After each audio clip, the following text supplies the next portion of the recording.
Good evening and salutations, my B&B fans. I sat here for about a good 4 minutes because I looked at my notes and I'm just like, what did I just watch? What did I just watch?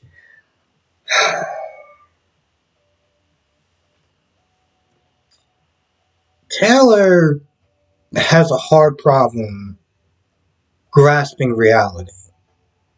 Sad thing that she is some sort of a therapist. Her job is pretty much to get people, more or less, is to grasp the reality of what situations that they got going on in their lives. But yet, when it comes towards her, she's all befuddled about everything. What do you mean that she's out? I don't understand. She's out. Didn't y'all testify? Why didn't y'all not testify? Oh, why did Bill sit there? And Bill said that she was going, that he was going to sit there and lie for me. Why is he sitting there going back on his word now? I don't even know what made Bill decide to lie about it in the first place. Okay, I I don't get it. I don't understand. And granted, yeah, this happened a couple of years ago. It was clearly before I started watching the show, but I don't know why he decided to lie for her. But she's all befuddled now, like, oh, like he was supposed to continue to lie for me to protect me because apparently she feels like she's above the law, you know. And even when she was sitting there talking about it, she was like, "Well, I was in such a parental rage," and I'm like, somebody in the comment section when I was watching the show was like, the way that she acts, one could sit there and make the same excuse for Taylor. I mean, for Sheila. I was in a parental rage, and I wasn't myself. So that makes it okay. That makes it okay to sit there and start gun bucking people because you were in a parental rage. So it's okay. Like even Steffi was annoying me with that. She was like, "Well, you were a different person," and I'm like, "Okay, cool. So we're just gonna sit there and sugarcoat everything that she did, right?" But Sheila is pretty much the devil incarnate, and she deserves to be pretty much thrown under the jail. I mean, granted, yeah. If you sat there and you looked at it between what Taylor did, all the stuff that Taylor did, and all the stuff that Sheila did, it's obviously like this, okay? But let's not sit there and try to act like Taylor didn't do her dirt. Now she's under the impression of if I just sit there and be honest, then she'll go to jail. She kept saying that over and over and over again.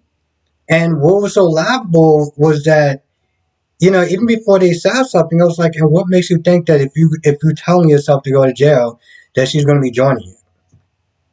That what? Would they just get sit there and just go back and retestify? Oh, by the way, yeah, we're just messing around. Let's tell the real story. But it was all a moot point because, like Steffi said, Bill has a judge in his pocket. Okay, so her going to jail wouldn't do anything, and she'll still be free. And they had to sit there and convince her to pretty much not throw herself in the sword, to protect the family, because she won't be any good to anyone behind jail, in jail. So it's better for her to be there to protect the family, to protect Hayes, and you know, stuff like that. But I'm not gonna lie, it was so much of a laughable scene that I'm just like, I mean, seriously, for the first good 7 minutes, she's just whining and whining and whining and whining and whining, and I get it, but I'm also sitting there like, man, I can see where Steffi gets that whining quality from. Like literally the whole time, I'm just like, hmm, that's where she got that from. And also her ability to not be able to process reality. That's where she got it from. I mean, Steffi being the brainchild that she is, decided to corner a sociopath in a dark alley. Again, I'm gonna sit there and just remind people. Apparently, no one saw Batman and understood what happened to his parents. It's like, okay. um, what else happened? Katie and Brooke are just talking about Taylor, their friendship. Sheila being behind bars, and Carter. And Carter comes in there, and Carter just says the bearer of bad news. And he's like, hey, just let you know, um, Sheila's out. Now, both of those women said, both scenes said the same thing. Taylor was like, okay, but even if y'all didn't testify, she still had all the crimes, like her escaping jail. But of course, Mike the simp, Mike, one of the greatest simps in daytime history, decided to cover for her. And that's what Carter was telling Brooke and Taylor. Hey, you know what? Listen, he threw himself under the bus for her. So she's good. It's nothing they can do about it. So now they're all befuddled. Then you got Bill and Sheila. I gotta tell you, every time they played that theme music, it was just hilarious. Because it's like it's like if they were on mushrooms, that's how it would be. Just their level of craziness and chaoticness and just they got this whole Harley Quinn and Joker thing going on. I'm loving it. Now, their scenes wasn't really much. All it was Sheila listening there re-explaining to the audience everything that happened um, that led up to her being free. Just pretty much just kind of recapping a lot of stuff. And man, did she recap like a good 5 to 7 minutes, or 8 or 9. I've lost count, but that's pretty much all she did was sit there and recap. Um, so that was something. That was something. So that happened. And then it's like every time they started kissing, they played the music. Every time they were close to each other, they played the theme music. And I'm just like, man, I said this yesterday, and I'll sit there and say it again, and I'll just keep saying this. Right now, B&B is like the best cartoon that they got out right now. I know it's supposed to be a soap opera, but man, are they taking the soapiness and soap opera like. But it's just so fun to watch. It's so fun to watch, and I'm gonna be honest, it was actually refreshing watching this compared to Days of Our Lives. I didn't even bother to do a review on Days of Our Lives because it was just so. It was so sad, and I didn't feel that I had the.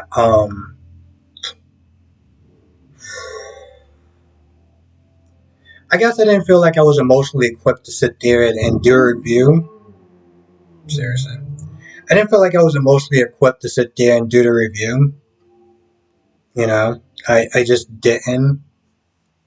But sometimes I'll sit there and, even like with Brit, right? A lot of people were talking about Brit and they were really sad from GH. And I just didn't feel that way for a couple of reasons. So, there were certain people that were just like kind of befuddled by my lack of emotions, and I had to sit there and explain it's not like I'm not judging anyone for feeling sad about some of these scenes. It's just that's just not how it is for me. Soap operas and their deaths, they don't do anything for me. Um, so I knew that I was probably going to come across as insensitive and kind of a dick.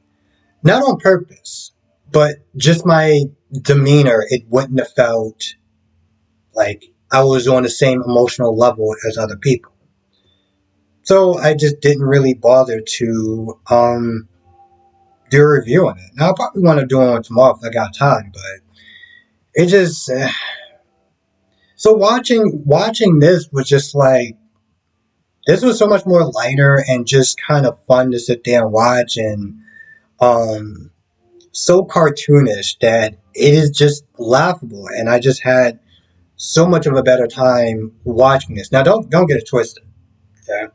Days of Our Lives is still better than B&B in a lot of ways. But I don't know.